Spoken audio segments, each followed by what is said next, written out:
Assalamualaikum warahmatullahi wabarakatuh.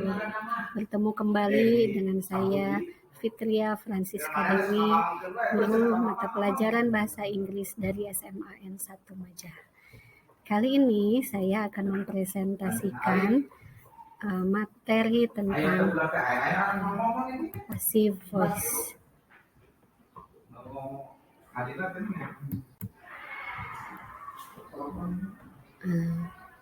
Apa sih bedanya antara kalimat aktif dengan kalimat pasif?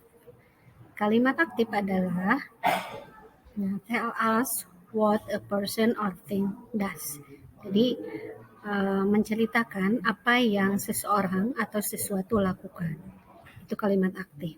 Sedangkan kalimat pasif adalah menceritakan apa yang dilakukan oleh seseorang atau sesuatu. Tell us what is done by someone or something.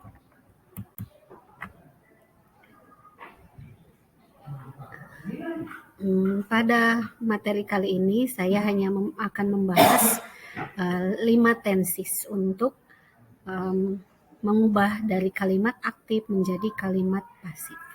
Yang pertama simple present tense, kemudian simple past tense, yang ketiga present continuous tense, yang keempat past continuous tense, dan yang terakhir dalam bentuk modals.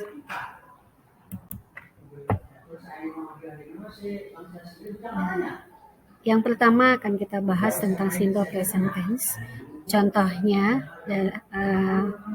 kita mulai dari kalimat aktif. Nomor 1, Tony buys a novel.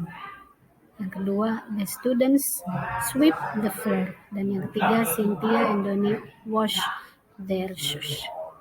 Ini saya cetak merah yang merupakan verb-nya. Sengaja supaya bisa membedakan verb di kalimat aktif dan verb di kalimat pasif.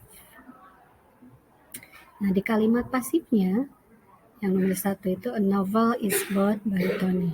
The floor is swept by the students. Dan yang ketiga, Cynthia and Donnie's shoes are washed by them. Nah, ini pengubahan dari kalimat aktif ke kalimat pasif, yaitu ada posisi tempat yang berbeda, yang berubah, yaitu antara yang ini subjek dengan objek. Di kalimat aktif yang tadinya subjek akan berubah menjadi objek, dan di kalimat pasifnya. Dan di kalimat aktif yang tadinya objek akan berubah menjadi subjek di kalimat pasifnya. Dan untuk yang simple, baik itu simple present ataupun simple past, hampir sama karena sama-sama simple. Jadi hanya menggunakan bentuk verb. Untuk simple present menggunakan verb 1, sedangkan simple past menggunakan verb 2. Itu untuk kalimat aktif. Sedangkan untuk kalimat pasifnya diubah menjadi to be yang diikuti oleh verb 3. Apa bedanya? Bedanya kalau di kalimat pasif dalam bentuk simple present, to be-nya menggunakan to be present, dan di kalimat pasif dalam bentuk simple past, to be-nya menggunakan to be past.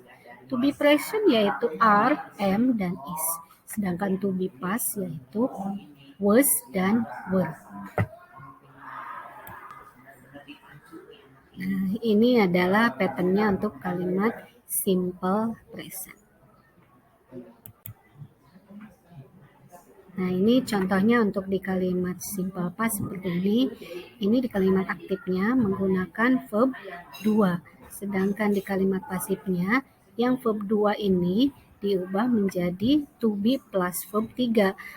Nah, sama dengan bentuk simple present, hanya bedanya di sini to be-nya menggunakan to be past, yaitu was dan were.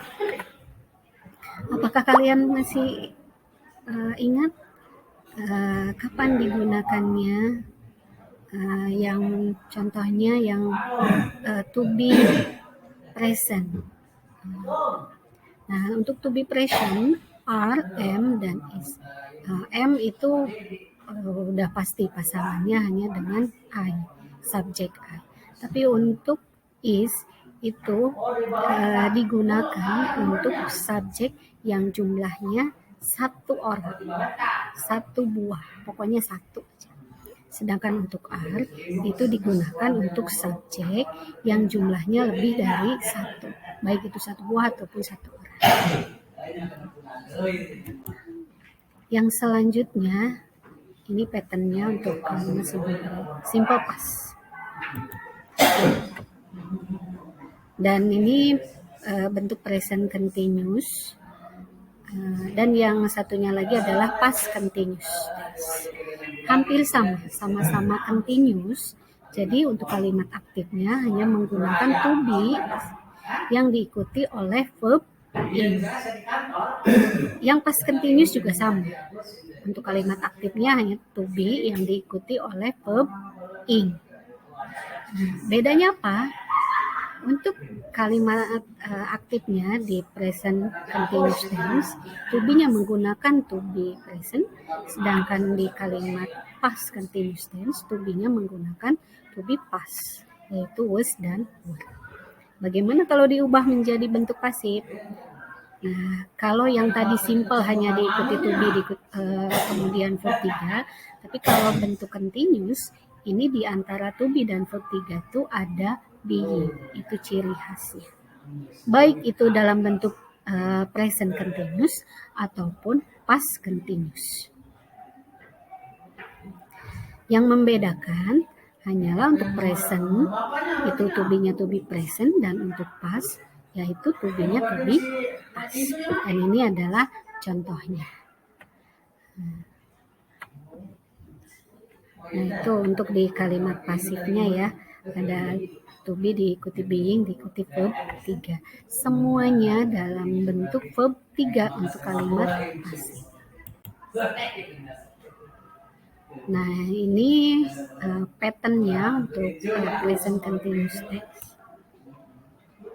Untuk past continuous tense, seperti yang sudah dibahas tadi, nah ini untuk kalimat aktifnya diikuti oleh to be, kemudian verb in, to be-nya to be past, dan untuk kalimat pasif diubahnya to be, kemudian diikuti being, kemudian diikuti oleh verb 3. Hanya di sini to be-nya menggunakan to be past, yaitu was dan were.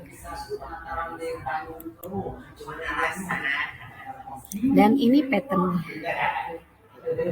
Gimana sampai di sini kalian bisa? Mudah-mudahan paham ya. Dan untuk pola yang terakhir yaitu yang menggunakan modals. Kalian tahu modals itu apa saja? Nah, kita lihat dulu yang ada di sini. Nah, ini untuk modals ada 10 yang saya catat. Ini dalam bentuk present dan ini dalam bentuk past. Tapi untuk di passive voice, apakah itu bentuk present ataupun bentuk past, itu tidak ngaruh. Nah, apabila dalam kalimat aktifnya ada salah satu dari bentuk modals ini, apakah itu will, shall, can, may, must, atau have to, would, should, could, might, atau had to, nah, berarti kalimat tersebut adalah kalimat yang mengandung modals bila ada salah satunya. Ya.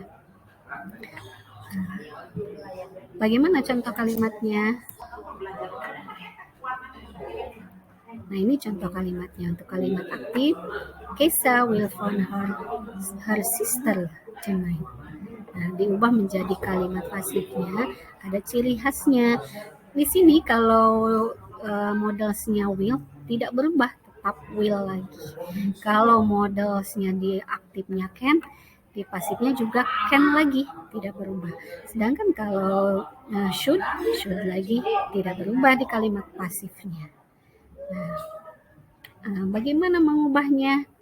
Nah, sama saja seperti tenses yang sebelumnya, bahwa antara subjek dan objek itu bertukar tempat. Yang tadinya subjek di depan berubah menjadi objek di belakang. Yang tadinya objek untuk kalimat aktif ada di belakang, kemudian untuk kalimat pasifnya berubah ke depan. Kemudian yang verb itu tetap kedudukannya ada di tengah-tengah, hanya polanya saja yang berubah. Yang tadinya will, found, misalkan itu hanya models diikuti oleh verb 1. Nah, kalau di kalimat pasif, modelsnya ini ditambahkan be dan diikuti oleh verb 3. Itu rumusnya. Mudah-mudahan kalian bisa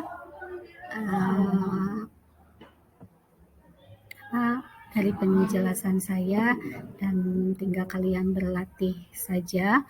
Mudah-mudahan bisa menerapkannya dengan mudah ya. Oke, itu saja. Assalamualaikum warahmatullahi wabarakatuh.